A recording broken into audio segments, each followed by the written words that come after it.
Zero-Mile Diet, or why I grow as much food as I can. I guess I'm a survivor at heart. After all, the first two words I learned to say, according to my mother, were more food. But my instinct for survival really kicked in for the new millennium, Y2K. After all, we'd been through the blizzard in 1996, and we actually had experienced then what happened after over 72 hours without food rolling onto the island on the ferries. And deep snow had interrupted the distribution system. And the other reason I'm concerned is because I know that 95% of the food we consume here on Vancouver Island, where I live, on the west coast of Canada, comes in trucks on BC ferries. And also on Vancouver Island, I happen to live on an earthquake fault. And we're repeatedly being told that the big one's coming and that we should be preparing for it. So, my question is, how are we going to feed ourselves in the case of a natural disaster?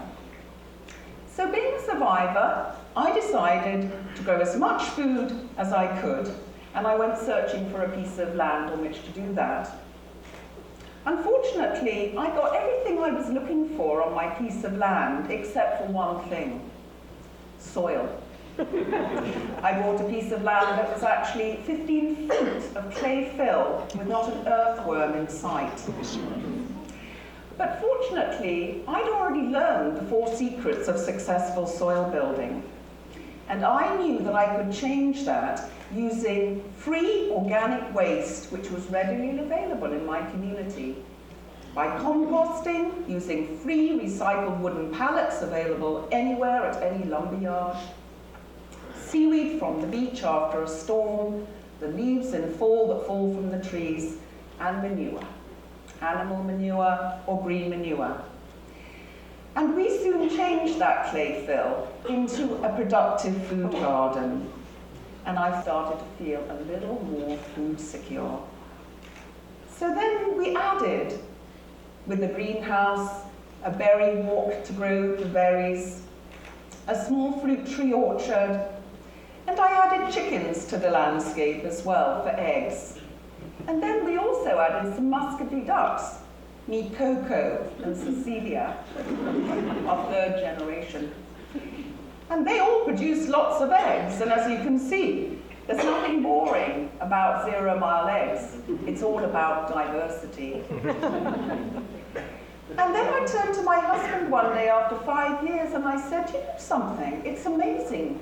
It's only taken us 5 years from clay fill to produce all the fruits and vegetables that we want to eat year-round. The problem is, though, that my definition of food security is making sure that my neighbour is fed. So even though we were okay, I was concerned about my community. And as a result, I decided to grow a business. And I called it The Garden Path, my business, and we ran a plant nursery growing food plants to feed the community and to encourage people to grow as much of their own food as possible. And the people came and they loved it, and they loved walking around the garden, and they loved seeing the edible landscape, and they felt really inspired, and we made sure that they left empowered with knowledge and through demonstration and with plants to go home and grow more food for themselves.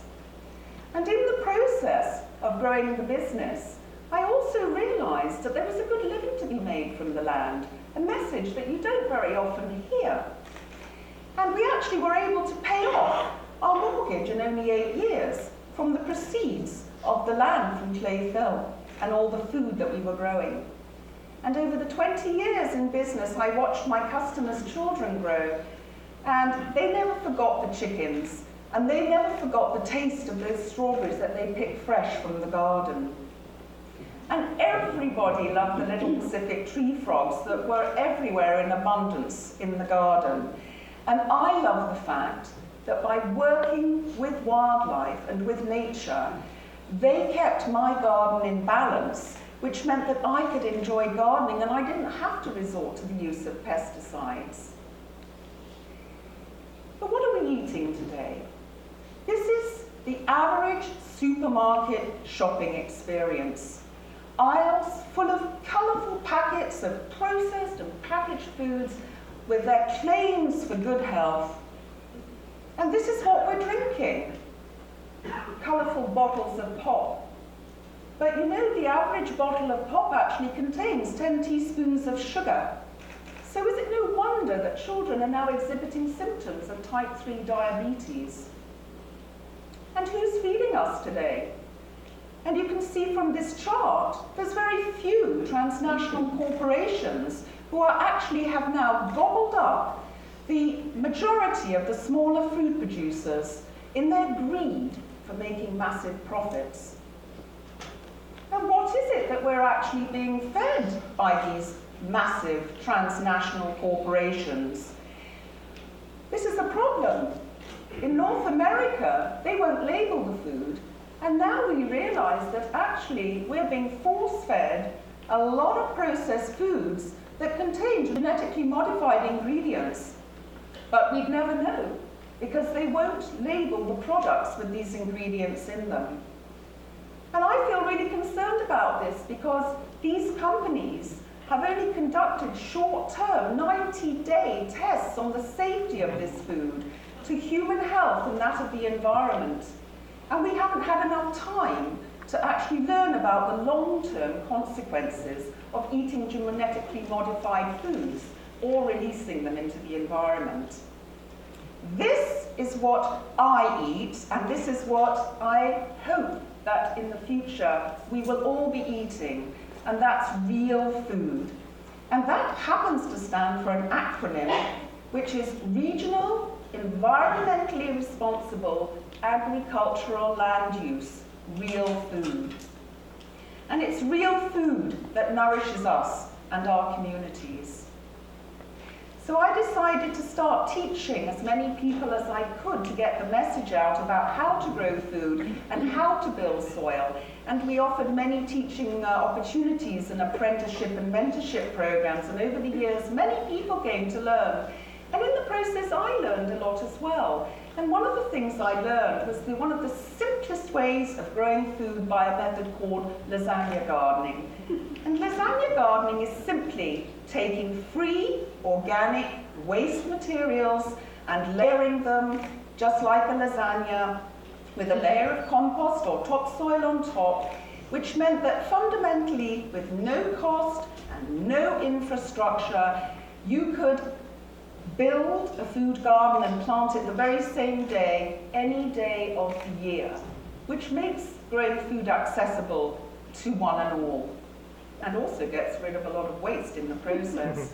And it's a paradigm shift in thinking, because now this method means that before waiting for the organic material to break down, you're growing the food as the organic material breaks down, which means you can grow a massive amount of food in a very small space because of the fertility level of the lasagna garden.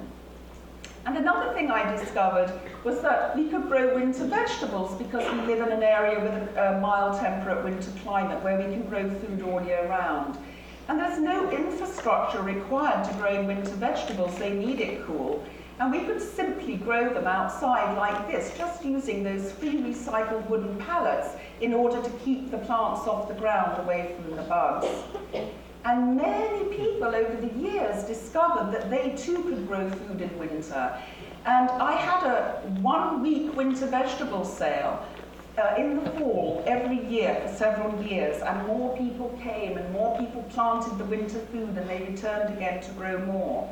And in the process I discovered, again, there's a good living to be made here making sure my neighbour is fed, because in 1 week of a winter vegetable sale I could make $10,000.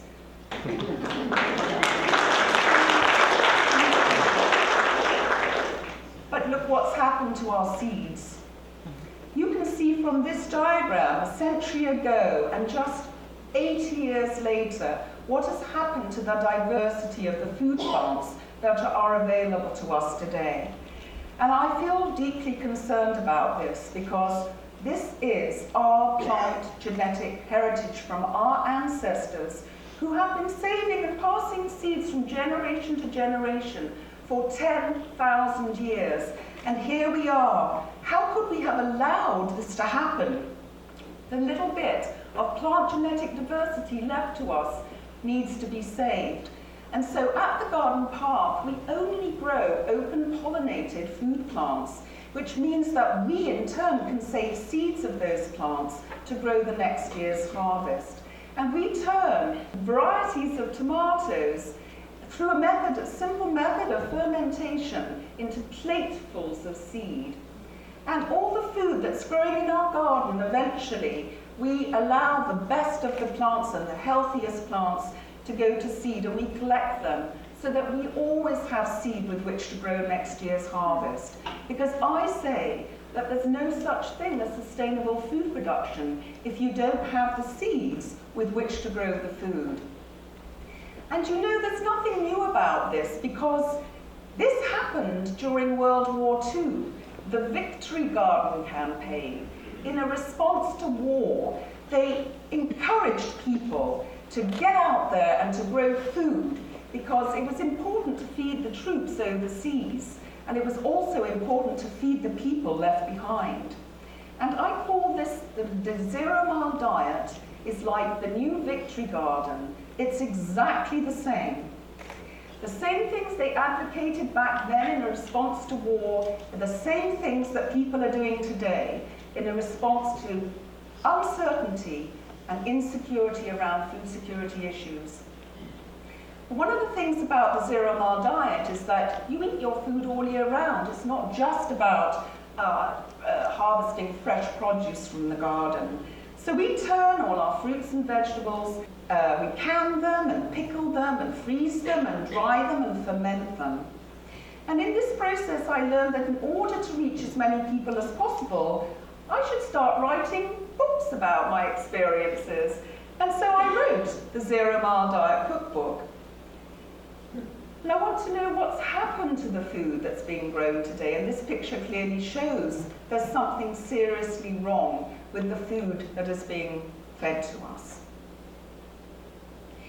On the left is a picture of red pepper jelly, which is made from the peppers growing in my garden organically.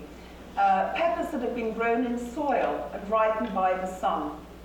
And on the right, you can see the same recipe with the sweet red peppers, but this time using peppers that were hydroponically grown in a greenhouse and drip-fed on chemicals. And you can clearly see from this picture, the phytonutrient content is in jeopardy and is missing from the food. In the Zero-Mile Diet, we turn our apples into apple juice, sun-ripened and naturally sweetened. No sugar spikes here. And we turn perfectly ripe pears into dried fruit that we soak overnight. And in the morning, we enjoy fruit compotes on top of steaming hot oatmeal in winter, or with granola and yogurt for the summer. So we're eating the fruits from our orchard year-round. And in winter, we're digging up tubers, perennial food plants such as sunchokes and krosnies and ochre from New Zealand. And these root vegetables, which can just be dug right out of the ground as you need them in the winter, are delicious. These New Zealand yams taste like roasted carrots with a hit of lemon. There are so many food plants yet to be discovered. But the good news is that once you plant these tubers and roots in your garden, they multiply like mad, which is a really good thing if you're hungry and there's a food crisis. And this is what the Zero-Mile Diet fridge looks like. It's full of real food that is full of nourishment. It's fresh. It tastes delicious. And I just wonder to myself that having experienced 5 years from clay to produce all the fruits and vegetables that we need in a relatively small area, what would it look like if we turned our front yards into food gardens? and our boulevards into places where children could come to see food growing. And what would it be like if we had allotment gardens like this one right downtown Vancouver, where people could grow food again and have an opportunity to eat real food? And if you didn't have a garden, perhaps you'd be inventive, and we would come up with new ways of growing food like this, which has actually got a solar-powered watering system attached. And you can pick dinner as you climb up the staircase on the way to the kitchen. We'd probably plant quince trees and nut trees on our city boulevards. Why? These are good examples of food trees because they're hard fruits, quince and nuts. So if they fall from the tree, they don't shatter, and also they don't attract wasps. And one thing we do is we would support and finance and encourage more farmers markets with which we can bring food into urban environments and into our cities to feed people with real food that still has nourishment intact.